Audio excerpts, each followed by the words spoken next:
Okay guys, so it's really annoying that with scheduling, we can't change the verbiage any longer on the schedule appointment. And this is a perfect example of that with this particular client. They have classes. So, and the clientele that they're dealing with, they really would prefer not to have book appointment or schedule appointment or what have you, because it's just going to confuse them. It's kind of an older clientele, and they want them to know that these are workshops. Also, I did realize that I actually put in workshop and not workshop, so I will fix that. But I want to show you what I did to work around. So if you go into the scheduling page and go into the styles area, where it says header text, I just turned that off. So normally it would say the name of the business and select appointment.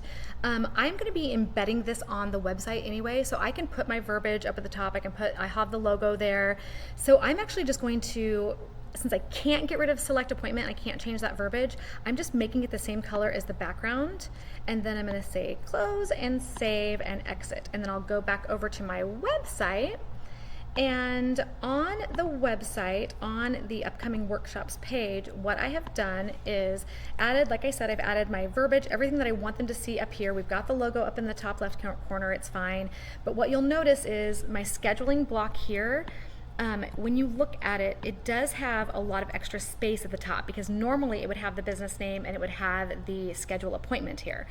So I normally do not ever recommend layering blocks like this, stacking them under, because depending on the device, changing like the device size, it can get kind of wonky. But I think because we have so much extra space here, it's going to be okay. So I'm going to move it up just a little bit and make sure that the scheduling block is behind, not in front of the text, behind.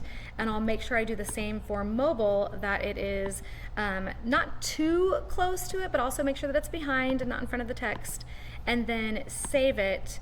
And now that schedule appointment appears to be missing because it's just the same color as the background, and I can use this text block to showcase the verbiage instead. So just thought I'd share that little workaround. It's just kind of a little duct tape fix, but it works for now until Acuity Scheduling or Squarespace Scheduling gets their act together and lets us customize that again. So I'm going to go fix this, add the K to that right now. So have a great day.